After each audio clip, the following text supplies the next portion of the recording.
أعوذ بالله من الرجيم. بسم الله الرحمن الرحيم. الحمد لله الذي أخرج عباده من ظلمة الكفر والشرك إلى نور الإيمان والتوحيد. الصلاة والسلام على من به الشفاعة العظمى وبه التخلص من حول المحشر لمن آمن بالله ورسوله أجمعين وعلى آله الطاهرين وأصحابه نجوم الهدى ولا حول ولا قوة إلا بالله العلي العظيم عدد كل حرف كتب ويكتب أبد الآبدين ودهر الداهرين. اللهم فقهنا في الدين وعلمنا التأويل. اللهم فقهنا في الدين وعلمنا التأويل. اللهم فقهنا في الدين وعلمنا التأويل.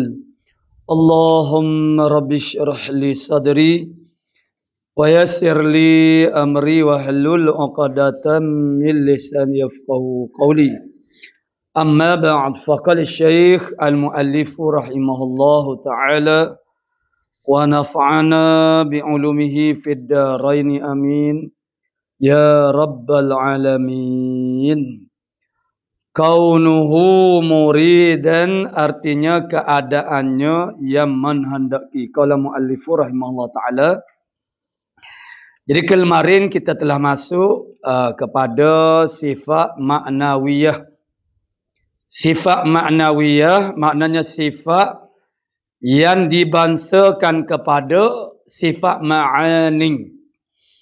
Ma'nawiyah itu maknanya yang dibangsakan kepada sifat ma'ani. Jadi cara membuat pengertiannya itu ada dua cara kerana berlaku khilaf tentang sifat ma'nawiyah ini dari sudut menisbatkannya pada membilankan yang masuk dalam jumlah wajib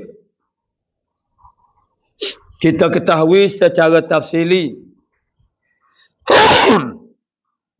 Jadi satu qaul, alhamdulillah, itulah qaul yang rajih. Qaul yang rajih ini adalah pilihan daripada Imam Abu Hasan al-Asy'ari. Baginya sifat ma'nawiyah ini sabit. Sifat itu sabit, cuma tidak wajib kita bilankan dia dalam jumlah tafsili. Kerana baginya sifat ma'nawiyah itu sudah termasuk dah di dalam sifat ma'ani. Lalu tidak perlu lagi diulang bilan kali yang kedua. Maka cara beliau memberi pengertian kepada sifat ma'ani itu ialah dengan kata kaunuhu ta'ala qadiran atau qadiran, maknanya ialah ada kudrat di zat. Nah, begitu saja. Apa dia? Kaunuhu ta'ala qadiran, ada kudrat di zat. Adanya kudrat di zat itu, itulah kaunuhu ta'ala qadiran.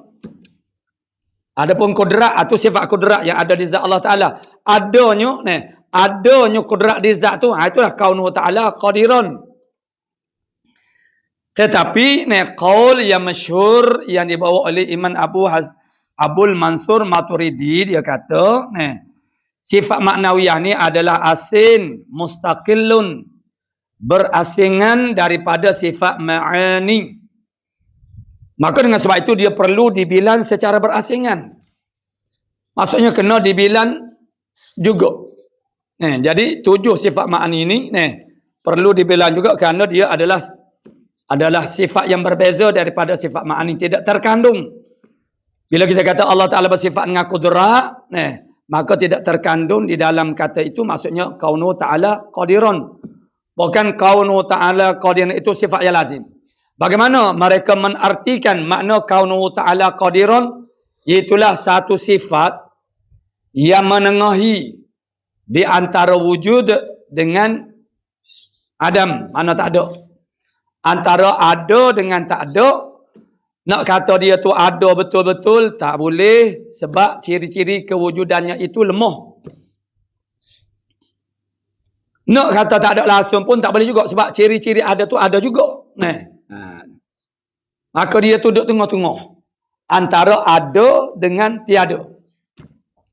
Yang melazimilah ia akan sifat kudrat. Tu takrif dia. Yang melazimilah ia akan sifat kudrat. Baiklah, hari ini mu'alif kita sebut kaunuhu muridan. Kaunuhu ay kaunuhu ta'ala muridan. Keadaan Allah Ta'ala yang berkehendak. Qaul yang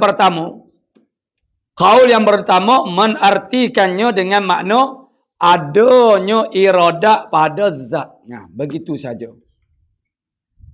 Adanya iradah di zat. Itulah makna dia kaunuhu muridan. Kaunuhu Ta'ala muridan. Ada iradah di zat tu. Qaul yang kedua, qaul yang masyhur, dia menartikan dia sama je. Cuma bezanya di sifat. Itulah satu sifat, satu keadaan yang menengahi antara ada dengan tiada, yang melazimkan ia akan sifat iradah.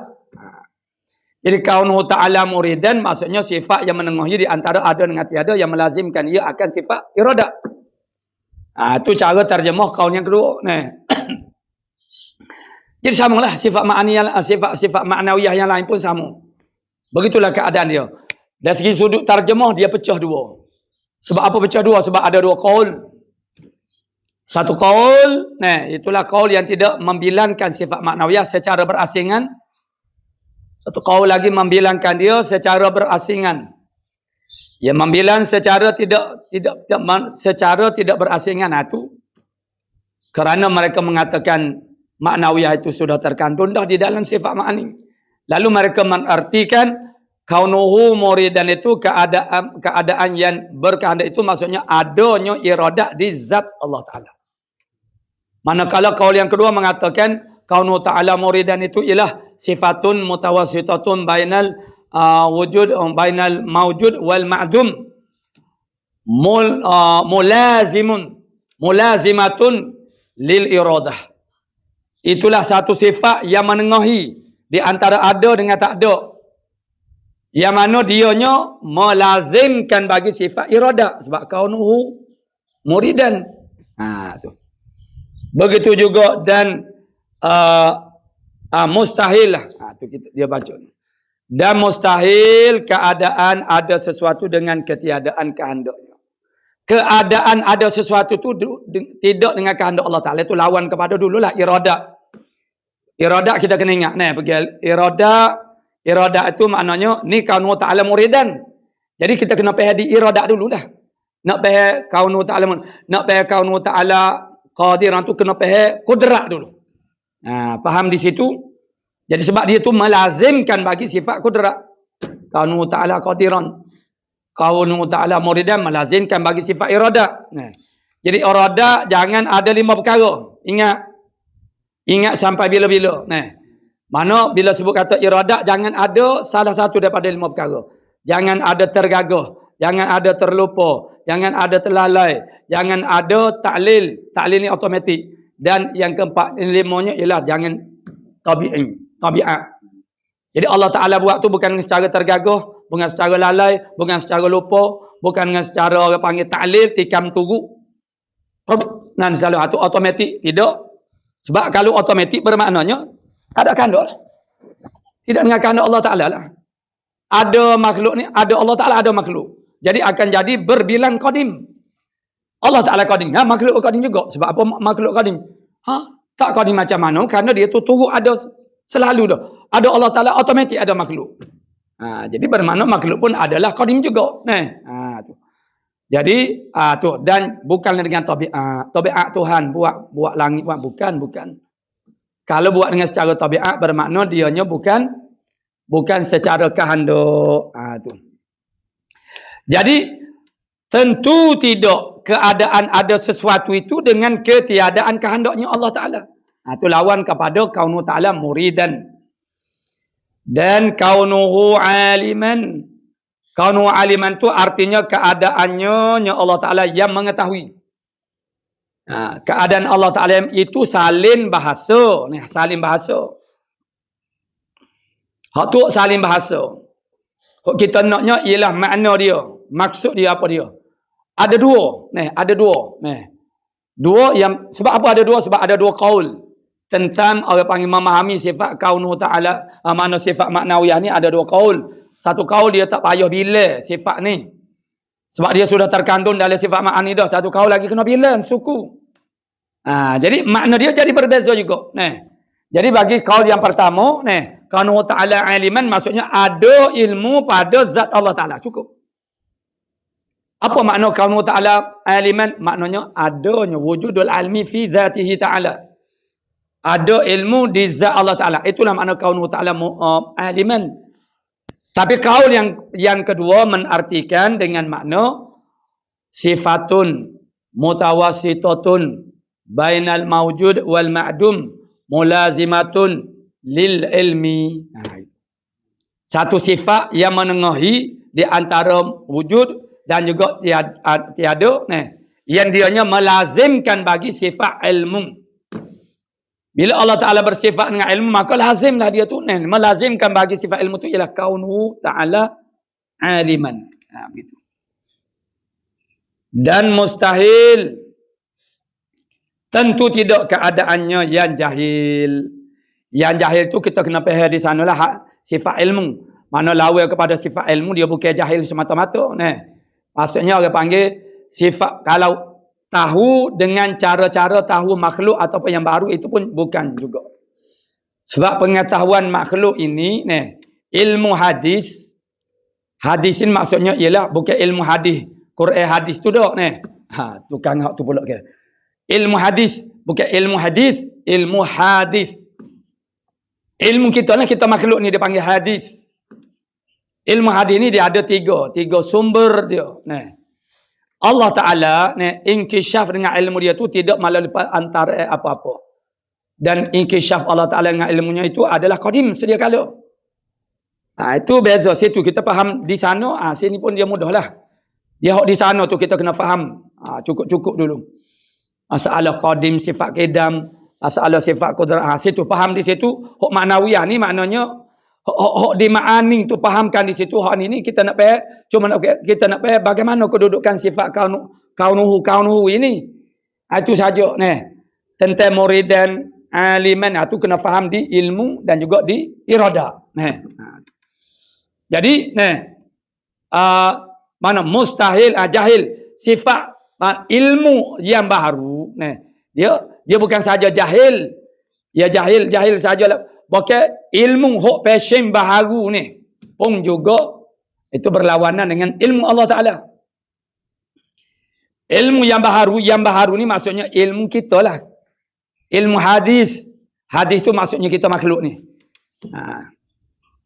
Ilmu kita ni bersumberkan daripada tiga perkara. Yang pertamanya daripada al-khabarus sadiq. Khabar yang benar. Khabar yang benar itu ialah tak lain tak bukan ialah khabar mutawatir. Kerana khabar mutawatir ifadatu ma'anal ilmi yaqin. Memberi faham akan makna ilmu yakin. Mana khabar sadiq? Itu Al-Quran, Al-Quranul Karim.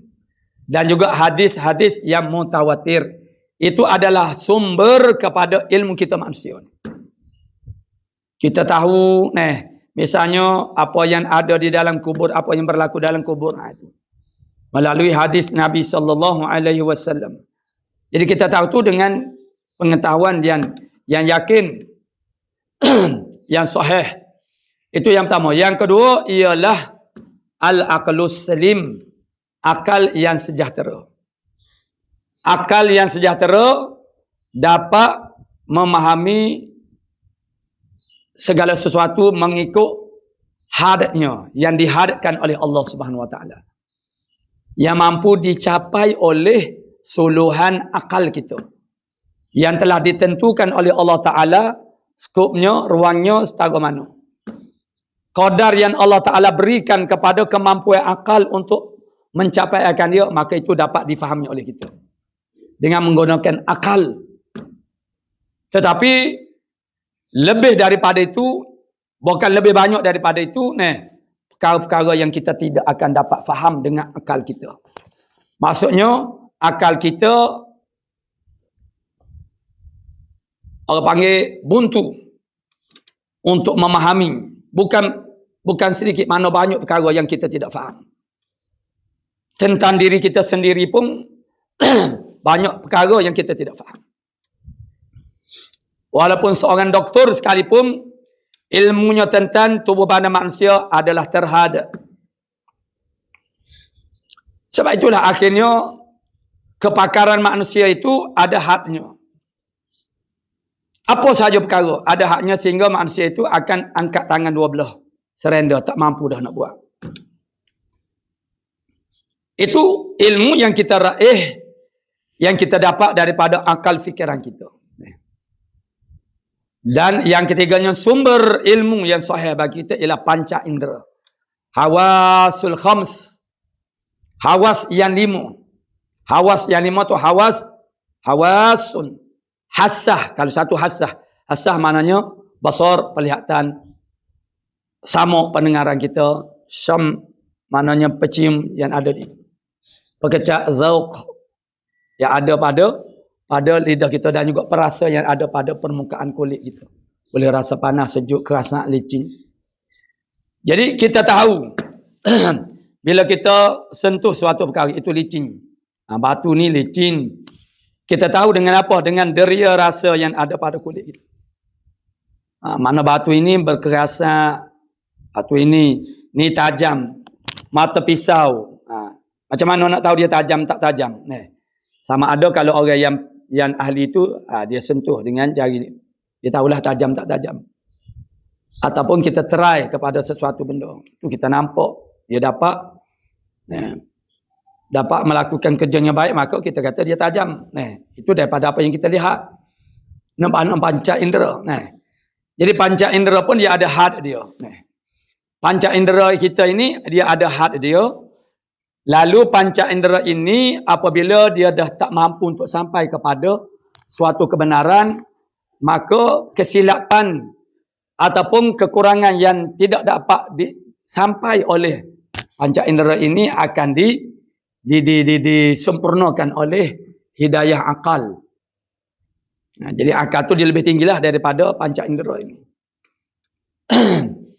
Seumpama panca indera ini pada satu tahap dia sudah tidak jadi betul. Maksudnya ada hak dia lah untuk kita mengambil ilmu daripada panca indera.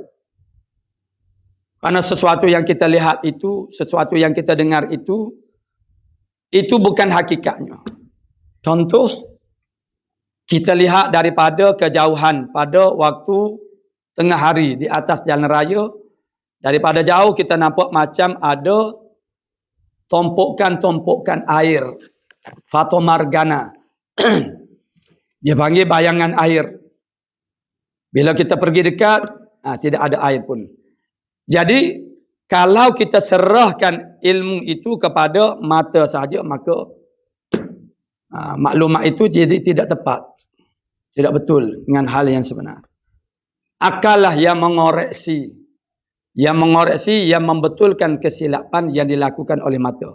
Mata melihat ada air. Kita yakin dengan akal pemikiran kita yakin tidak ada air. Bagaimana? Kerana pemikiran akal manusia itu setelah berlaku perkara itu berulang-ulang, pergi dekat tidak ada, pergi dekat tidak ada, manusia mula berfikir. Lalu pemikiran mereka itu diperlakukan sehingga kan mereka mendapat penjelasan mengapa berlaku situasi yang begitu.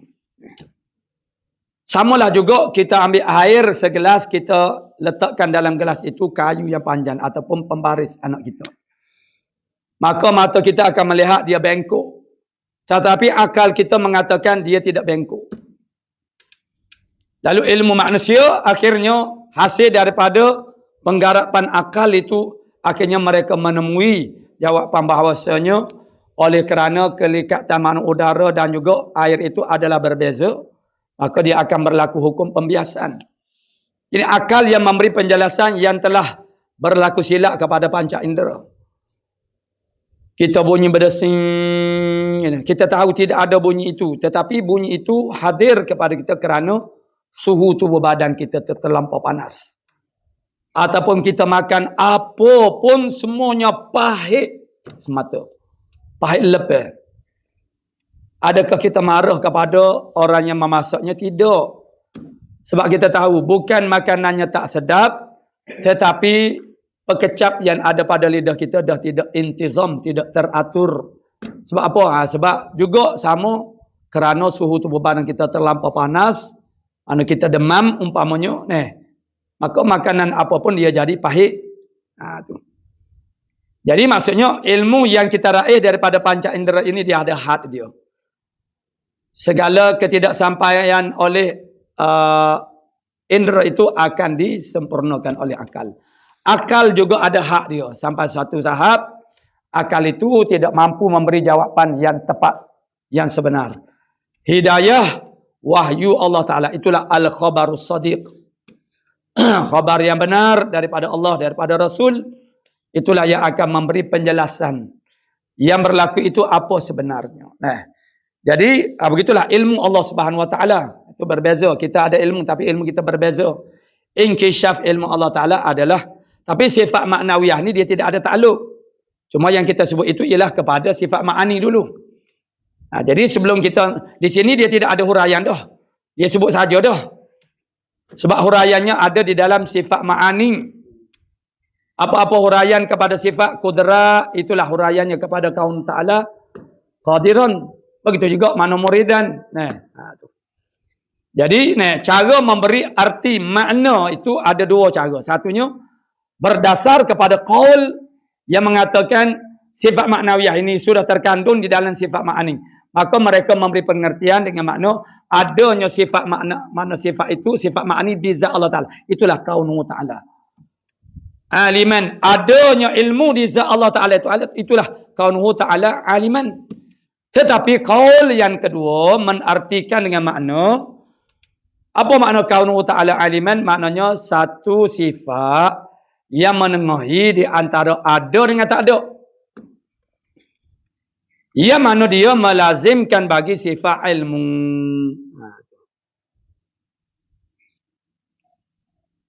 Jadi yang mustahil, mana tentu tidak keadaannya Allah Ta'ala tu yang jahil.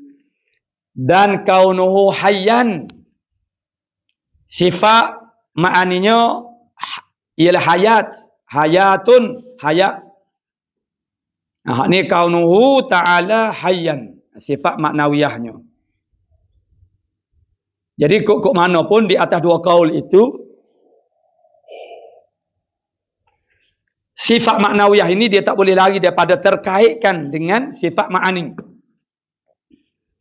Tak kira lah di atas kaul yang pertama ataupun di atas kaul yang kedua.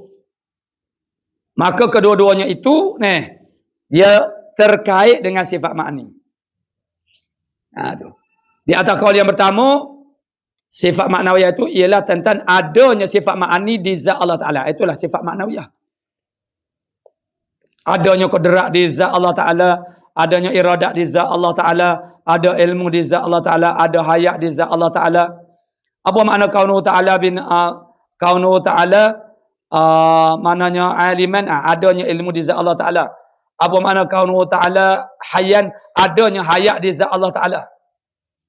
Kaunuhu ta'ala sami'an, adanya sama' di zat Allah Ta'ala. Kaunuhu basiran, adanya basar di zat Allah Ta'ala. Kaunuhu mutakaliman, adanya kalam di zat Allah Ta'ala. Itu untuk kaul yang pertama. Kalau kaul yang kedua, pengertiannya turut saja. Sama saja. Maknanya sama tu macam mana? Kaunuhu ta'ala qadiran, itu maknanya satu sifat yang duduk tengah-tengah antara ada dengan tak ada, yang melazimkan sifat iradah, sifat kudrat. Kaunuhu ta'ala muridan, satu sifat yang duduk tengah-tengah antara ada dengan tak ada, yang melazimkan sifat iradah. Gitu. Kaunu ta'ala aliman. Apa makna? Yakni satu sifat yang menengahi di antara ada dengan tak ada, yang melazimkan bagi sifat ilmu. Kaunu ta'ala hayyan. Itulah satu sifat yang duduk tengah-tengah antara ada dengan tak ada, yang melazimkan sifat hayat. Kaunu ta'ala sami'an. Maknanya ialah satu sifat, satu keadaan yang duduk tengah-tengah di antara ada dengan tak ada, yang melazimkan sifat sama. Kaunu ta'ala basiran. Maknanya satu sifat yang duduk tengah-tengah antara ada dengan tak ada, yang melazimkan sifat basar. Kaunu ta'ala mutakalliman. Ini pengertian, cara pengertian qaul yang kedua, qaul yang masyhur yang membilangkan sifat maknawiyah ini. Qaul ini disebut sebagai qaul yang menisbatkan ahwal bagi Allah Ta'ala. Qaul yang menisbatkan ahwal itu berasingan maksudnya. Kaunuhu ta'ala mutakalliman, itu makna satu sifat yang duduk tengah-tengah antara ada dengan tak ada, yang mana dia itu melazimkan bagi sifat kalam. Begitu je. Ini berlaku di atas kaul yang kedua. Kalau kaul yang pertama, apa makna kaunuhu ta'ala qadiran? Ada kudrat di zat Allah Ta'ala. Kaunuhu ta'ala muridan, ada iradat di zat Allah Ta'ala. Kaunuhu ta'ala aliman, ada ilmu di zat Allah Ta'ala. Kaunuhu ta'ala hayyan, ada hayat di zat Allah Ta'ala. Kaunuhu ta'ala sami'an, ada sama' di Allah Ta'ala. Kaunuhu ta'ala basiran, ada sifat basar di Allah Ta'ala. Kaunuhu ta'ala mutakalliman, maksudnya adanya kalam di zat Allah Ta'ala. Begitu cara dia membuat pengertiannya, meringkas. Itu kaul yang pertama. Kaul yang kedua, lain pula ceritanya. Kerana kaul yang kedua itu menartikan makna sifat maknanya, iaitu ialah sifat yang menengahi di antara ada dengan tak ada. Ahwal ni ialah suatu yang mutawasitatun, yang menengahi di antara ada dengan tak ada. Begitu. Jadi bila kita sebut sifat maknawiyah, ada dua cara memberi pengertian. Itu mengikut dua kaul. Kaul yang pertama, kaul yang kedua. Kaul yang pertama yang tidak menisbatkan sifat ahwal pada membilangnya. Kaul yang kedua dia panggil kaul yang isbatkan sifat ahwal. Ahwal itu maksud sifat maknawiyah lah. Sifat ahwal itu sifat maknawiyah. Kalau sifat ma'ani dipanggil sifat zat. Kerana dia ada sungguh di zat Allah Ta'ala. Jadi sifat maknawiyah ni keadaan. Keadaan saja. Itu yang kita telah sebutkan. Kemudian kita baca sehingga habislah. Maknanya dan mustahil keadaannya Allah yang mati. Itu lawan kepada kanuhu hayyan. Dan kanuhu sami'an, artinya keadaannya yang mendengar. Itu tarjumah bahasa. Tarjumah bahasa. Jadi kalau orang tanya apa makna kanuhu sami'an, kita berkata keadaannya yang mendengar. Apa makna keadaan yang mendengar? Itu berlaku padanya dua kaul. Apa dia dua kaul? Kaul yang pertama yang beranggapan bahasanya sifat maknawiyah itu sudah ada secara terkandung di dalam sifat ma'ani, maka mereka menartikan makna kanuhu sami'an itu ialah adanya sama di zat Allah Ta'ala. Gitu ya. Dan kaul yang kedua, satu sifat yang menengahi di antara ada dengan tak ada, yang mana yang menengah di antara, yang melazimlah ia akan sifat sama. Jadi sami'an kaunu ta'ala sami'an, dia melazimkan bagi sifat sama. Dan mustahil tentu tidak keadaannya Allah Ta'ala yang tuli. Tentu tidak keadaan. Kerana sifat yang dibilangkan sifat pada sifat maknawiyah ni ialah kaunuhu tu. Mana keadaan Allah Ta'ala itu makna sifatnya. Tu.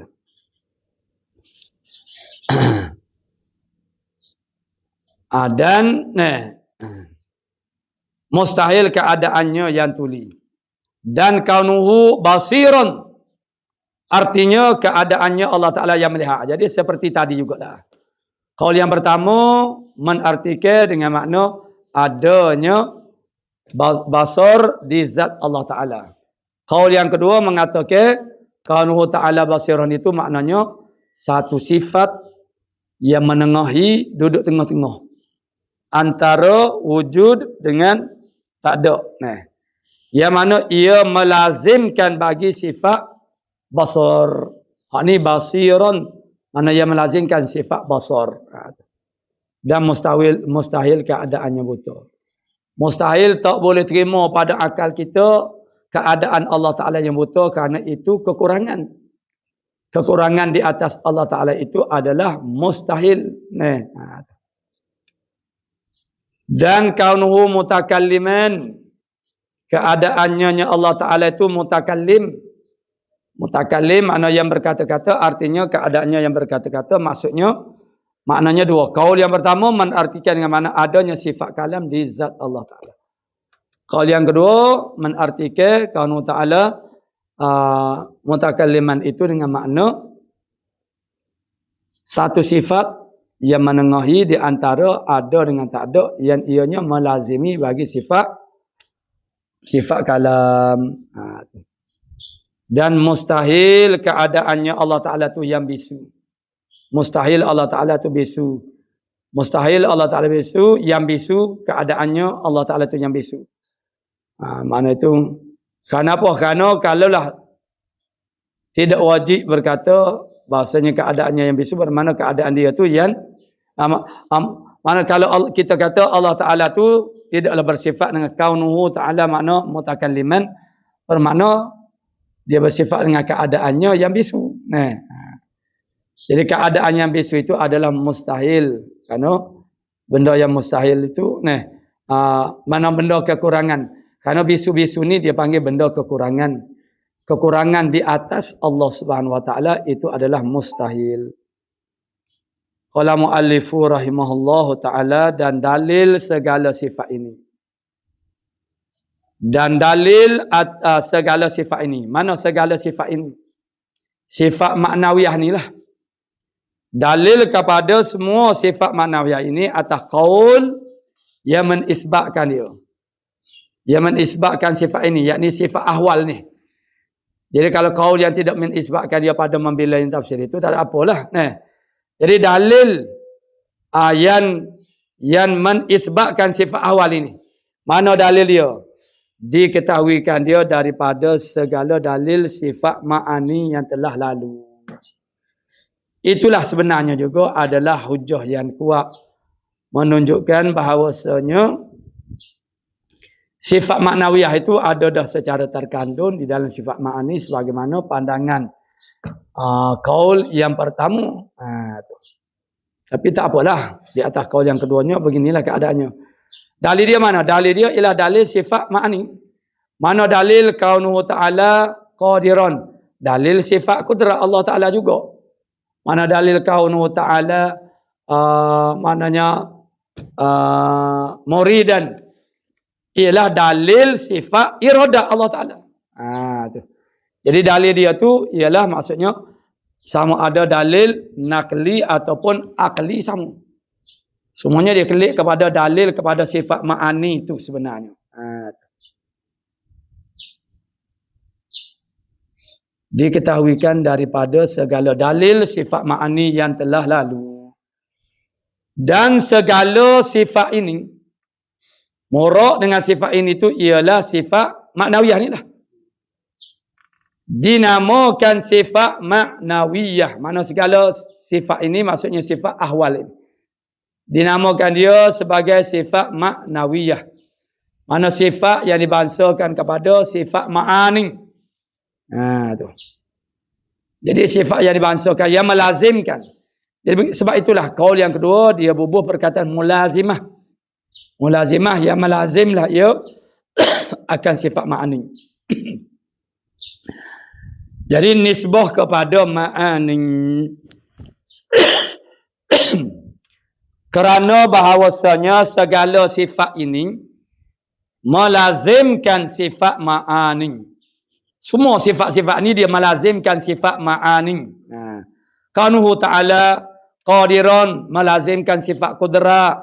Kaunuhu ta'ala muridan melahirkan sifat iradah dan seterusnya. Tambihun, ini suatu tambih munabihun liman ghafala. Ini suatu tambih penjagaan untuk menjagakan bagi mereka yang lalai. ketahui olehmu bahawasanya al-kaunu qadiran. Al-kaunu tanpa ada domir. Kalau ada domir kaunuhu qadiran. Jadi apabila ada alif lam tu ganti daripada domir dah. Kaunuhu qadiran. Jadi kalau ada alif lam di depan dia, jangan lagi kita bubuh domir. Tak boleh domir lah. Tak boleh al-kaunuhu, tak boleh. Salah satu saja. Sama ada kaunuhu qadiran ataupun al-kaunu qadiran, sama saja maknanya. Kerana alif lam itu dia ganti daripada domir saat inilah. Ketahui olehmu bahawasanya al-kaunu qadiran al-kaunu qadiran dan al-kaunu muridan dan al-kaunu aliman hingga akhirnya itu sabit, tetap sekaliannya. Sekalian sifat yang tersebut tadi. Dengan tiada khilaf. Tidak ada perselisihan ulama. Bahawasanya al-kaunu qadiran, al-kaunu muridan, al-kaunu aliman, al-kaunu hayyan. Semua itu adalah sabit sekaliannya. Dengan tiada khilaf. Kalau tidak ada khilaf, mengapa ada kaul yang pertama yang mengatakan tidak perlu membilangkan sifat? Tentang sabitnya sifat ini, itu tak ada khilaf. Cuma kaul yang pertama ni bukan dia tidak menisbatkan sifat ini, menafikan sifat ini, sifat maknawiyah. Cuma dia tak mau bilang sifat maknawiyah ni. Kerana sudah ada secara takandung di dalam sifat ma'ani. Jadi al-kaunu qadiran, al-kaunu muridan, al-kaunu aliman, sehingga akhirnya itu sabit sekali, yang makna tetap pada hati kita. Tetap ni makna dia panggil kejak molek ni. Sekaliannya dengan tiada khilaf. Tak ada khilaf ulama. Maka oleh kerana itu maka tafriq daripada kenyataan saat ni. Maka wajib ia bagi Allah Ta'ala. Makna sifat maknawiyah ni. Sifat maknawiyah ni wajib bagi Allah Ta'ala. Dengan ijma'. Tidak ada khilaf. Lepas tu jangan salah faham. Qaul yang pertama dia bukan tidak menisbatkan sifat maknawiyah. Cuma dia tak mau bilan. Limadha? Kerana apa tak mau bilan? Kerana sifat maknawiyah sudah terkandung dalam sifat ma'ani. Tapi orang yang lain daripada itu mengatakan tidak, berasingan. Maka dia bila? Tentang sabitnya sifat maknawiyah itu ijma' ulama. Tak berlaku khilaf. Ijma' atas mazhab ahli sunnah. Mazhab ahli sunnah mana ijma' dan juga Mu'tazilah.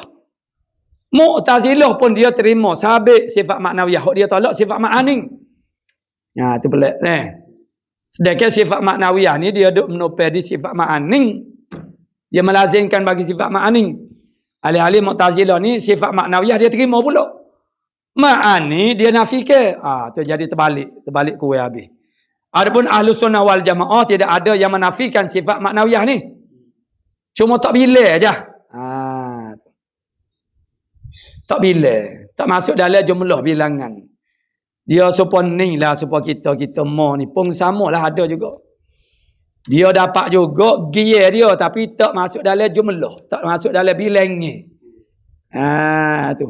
Sebab apa tu tak masuk dalam bilangnya? Adalah sebab misalnya dia tu anak bagi seorang. Jadi tak bila dengan dia tu, bila so dengan mak dia kan, kira sekali dengan dia dah. Umpamanya begitulah. Boleh tu boleh juga tapi orang panggil secara terkandung.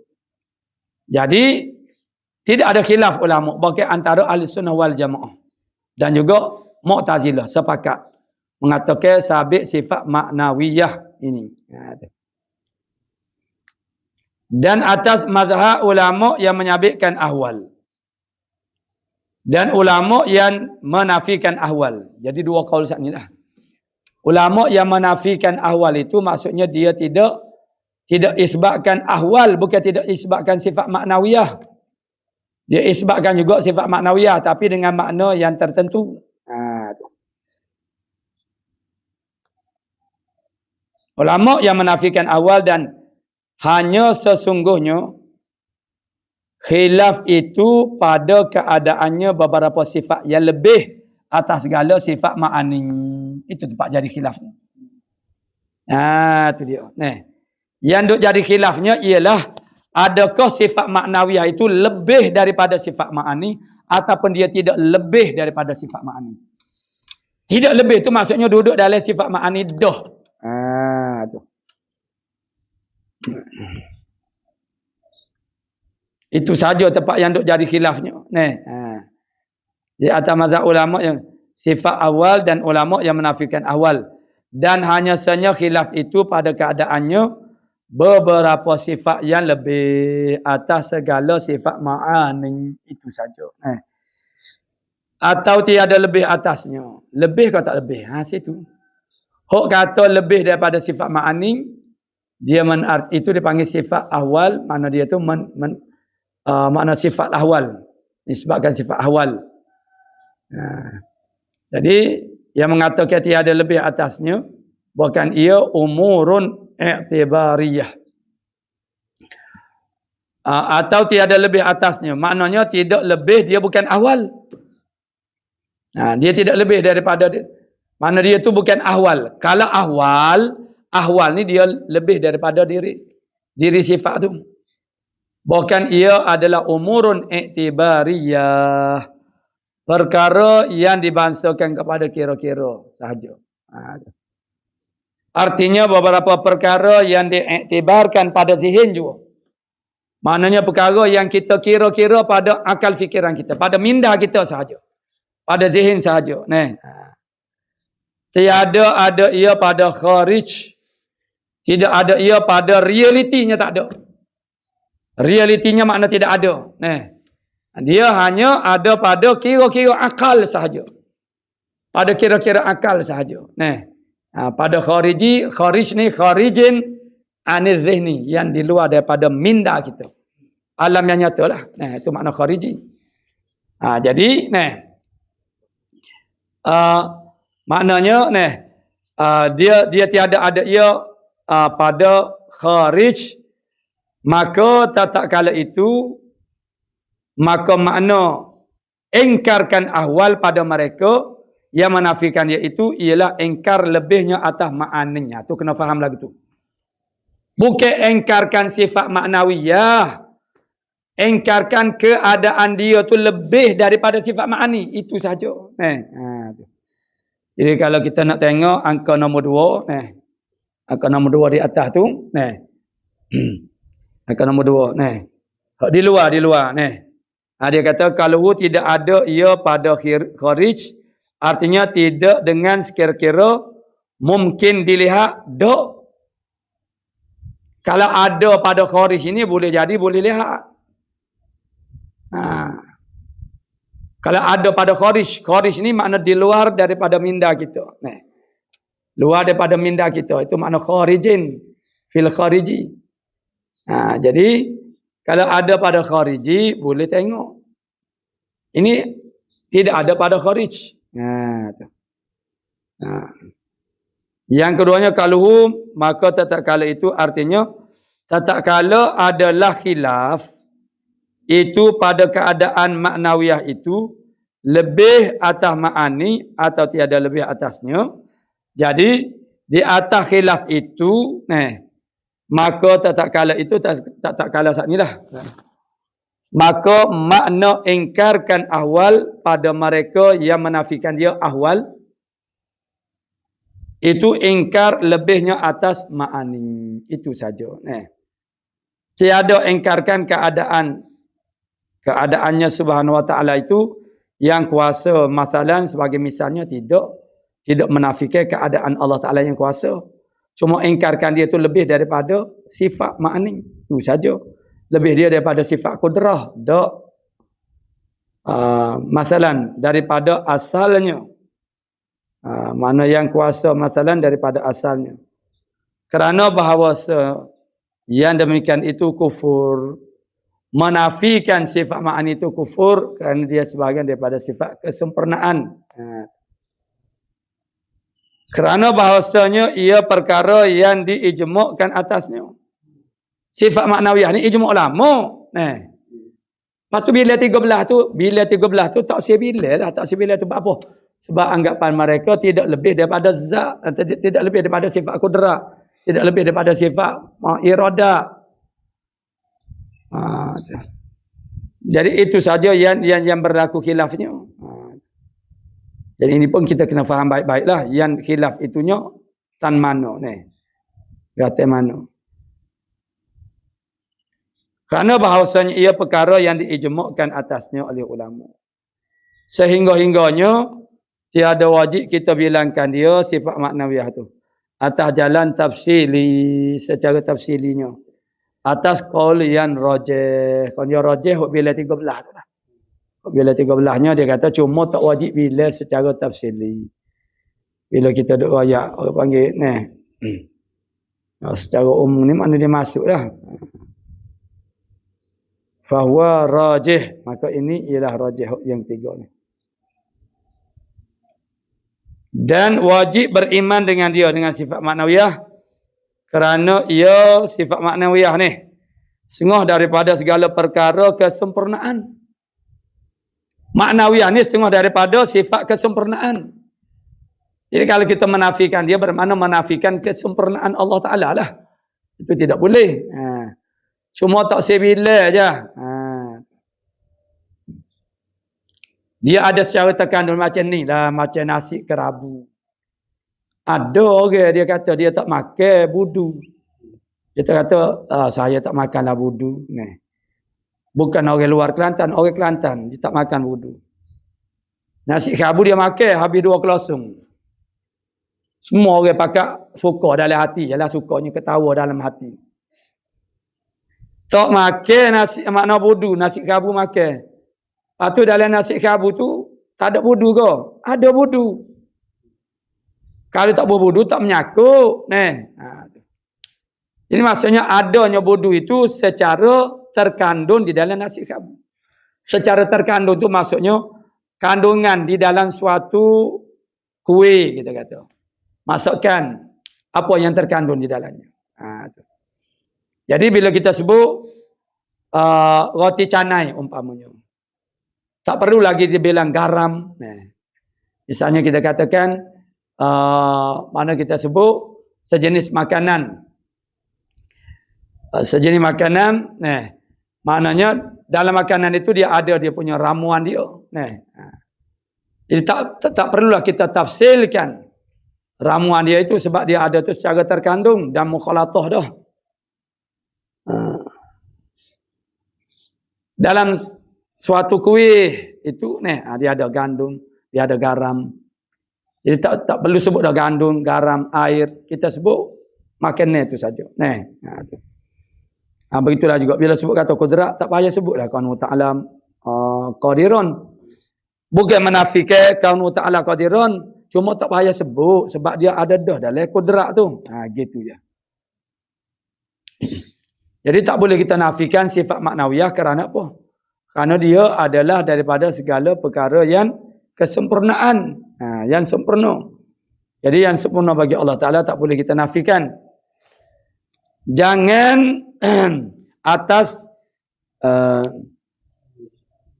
kerana bahasanya perkara yang diijma'kan sehingga-hingganya tiada wajib kita, cumanya tak wajib kita bilangkan dia atas jalan tafsil, atas qaul yang rajihnya.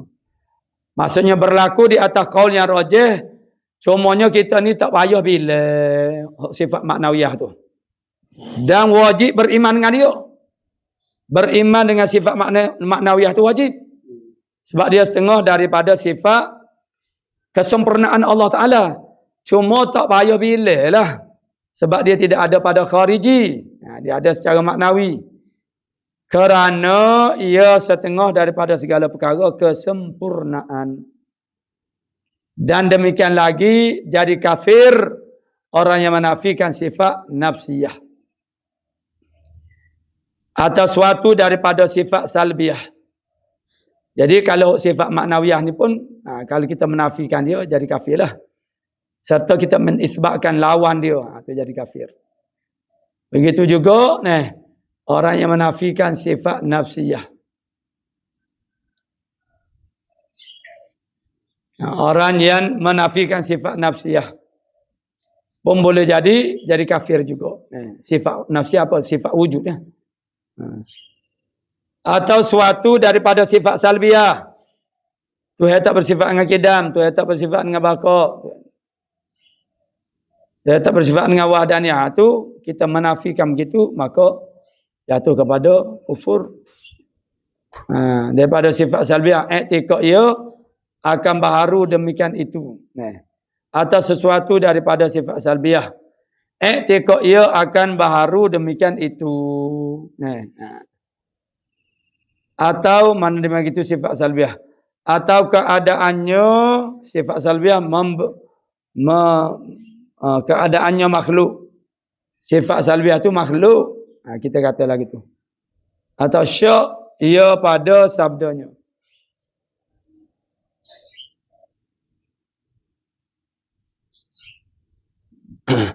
Dan baharunya. Syak jadi kafir juga ni. Dia syak pada sedianya. Sedia ke tak? Sifat-sifat Allah Ta'ala makna sedia ke tak? Kafir. Atau terhenti ia pada demikian itu. Atas qaul. Terhenti ni tak tahu. Mana dalilmu kata Tuhan adanya? Tahu? Atau ni kata ada tu? Okey, sebut ni kepada dia. Ni iman taklid dia panggil. Itu dangerous lah, bahaya. Berada pada tahap iman taklid ni kita taklid kepada orang. Ni orang ni dia berubah-ubah. Bahasanya atau terhenti ia pada demikian. Terhenti tak boleh nak ayat. Tak tahulah saya tu. Terhenti. Terhenti ia pada demikian itu. Adapun orang yang menafikan sifat ma'ani seperti Mu'tazilah yang berkata mereka itu tiada bagi Allah Ta'ala itu sifat ma'ani. Tuhan tak ada sifat ma'ani. Bahkan maksudnya tapi Allah Ta'ala itu qadir. Allah Ta'ala itu qadirun sebab dia ambil dalam lafaz Al-Qurannya qadirun, qadiran. Dia ambil mana qadi dengan lawannya. Lawan kepada qadir. Dan murid dengan zatnya. Jadi dia kata qadir dengan zatnya, murid dengan zatnya. Mu'tazilah dia kata macam tu. Yang kuasa dengan zatnya.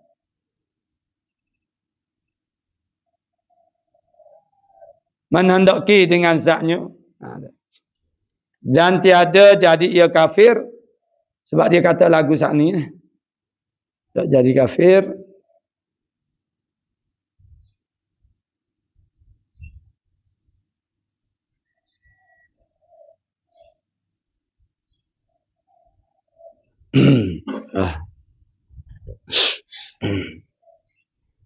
Maka tiada jadi kafir. Tiada ia Mu'tazilah saat ni.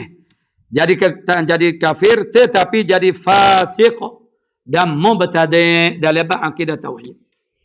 Fasik ni maksudnya melakukan dosa besar, mubtadi' mereka-reka akidah yang tak diajari oleh Rasulullah sallallahu alaihi wasallam. Dan tidak ada di dalam mana-mana ketetapan yang ditetapkan oleh para alim ulama, tidak. Itu. Jadi dia tidak kata Allah Ta'ala, dia hanya mengatakan Allah Ta'ala tu qadir dengan zatnya. Allah Ta'ala tu murid dengan zatnya. Allah Ta'ala alim dengan zatnya. Dia kata lagi tu. Sebab dalam Quran dia tak sebut qudrah, tidak sebut iradah, tidak sebut ilmu, tidak sebut basar, samuk, kalam, hayun, dah. Hayat tak ada sebut. Allah Ta'ala huwal hayyul qayyum, al-hayyul qayyum. Hayyu yang hidup, yang tak mati. Jadi tidaklah dia sampai peringkat orang panggil jadi kafir tu tidak. Cuma berdosa besar, dosa besar. Dan lagi pula mubtadi'. Melainkan jika menafi ia akan ma'ani serta menyabitkan lawannya. Ini jadi kafir. Seperti menafikan maknawiyah serta menyabitkan lawan kepada maknawiyah. Ini pun sama juga ni, menafikan sifat ma'ani serta menisbatkan maknanya menyabitkan lawan dia. Maka jadi kafir wal iyadzabillahi ta'ala, jadi kafir juga. Tu.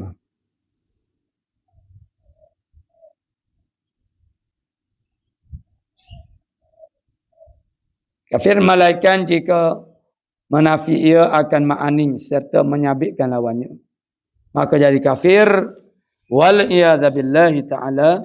Kita minta berlindung, minta jauh dengan Allah Ta'ala daripada kekufuran. Adapun orang yang menafikan sifat Mu'tazil, baca dah deh.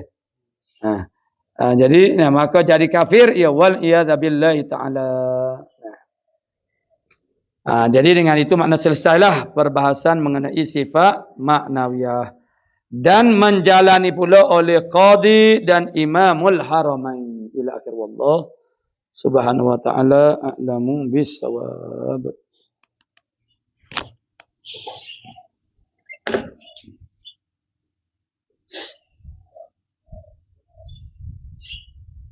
A'udzu billahi minasyaitonir rajim. Bismillah.